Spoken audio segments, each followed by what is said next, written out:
Hi. So in this video, we are going to look at calculating the curved surface area of a cylinder. Okay. So previous videos we were looking at the surface area, we've been thinking about what 2D panels make up the 3D object. And what we have to work out is what actual 2D shape makes up a part of the cylinder.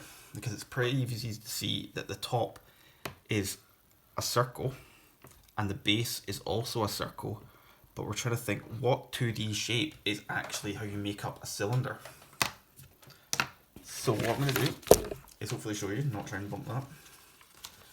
So here I've got this handy, I've got a times table square.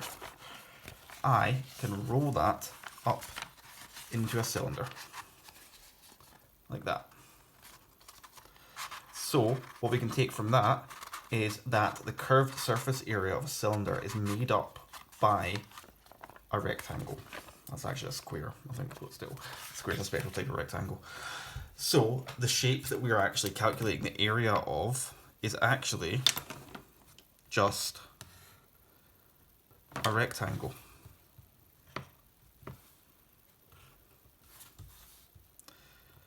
But to calculate the area of a rectangle, we need to know its length and its breadth.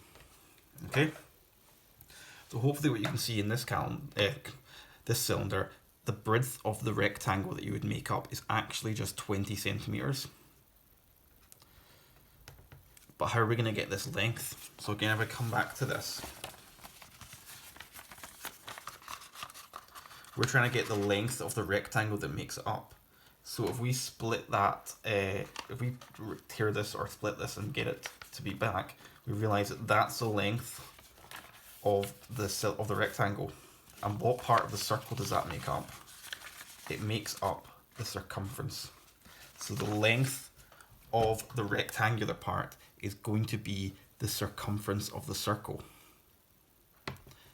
And we know how to calculate the circumference as it's pi times d. So for this one, with a diameter of 10, it's going to be 3.14 times 10, which is 31.4 centimeters. And therefore, the curved surface area, CSA, because I'm lazy and don't want to write out those three words, is just going to be 31.4 times by 20. Okay? 31.4 times by 20 is just going to be 31.4 times by 10 times by 2, so it's 314 times by 2, which is 628 centimeters squared. In previous videos, we've calculated the total surface area and added them all up, but just for this video and this exercise we're going to do based on this, all I'm going to get you to do is calculate the curved surface area. I know that you know how to do the area of a circle, pi r squared, so if you were ever asked to do that, then all you would need to do is calculate the area of the top and the bottom, and then add them on. But just what I want to do is focus on calculating the curved surface area of the cylinder. Okay, so first step we're going to have to do is calculate the circumference, and then we can calculate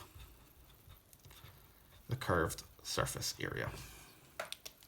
So circumference equals pi times d, which in this case is 3.14 times 12.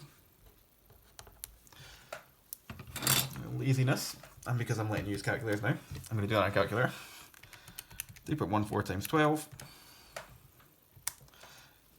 is 37.68 centimeters. Not nearly the squared, it's just circumference right now, and therefore the curved surface area will be 37.68 times by 30, which is 1130.4 centimeters squared. So again, first thing we need to do is calculate the circumference. I've been given the radius, not the diameter, so all we need to do is, if the radius is 2, the diameter is 4.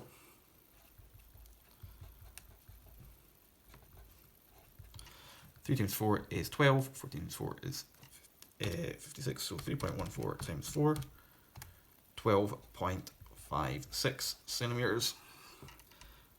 So the curved surface area will be 12.56 times by 40.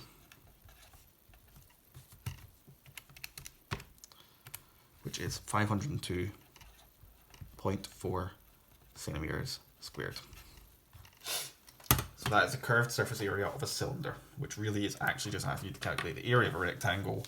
However, to get the length of the rectangle, you need to find the circumference of the circle, so it's a mixture of a lot of stuff we've been doing recently. Okay, so that's the curved surface area of a cylinder.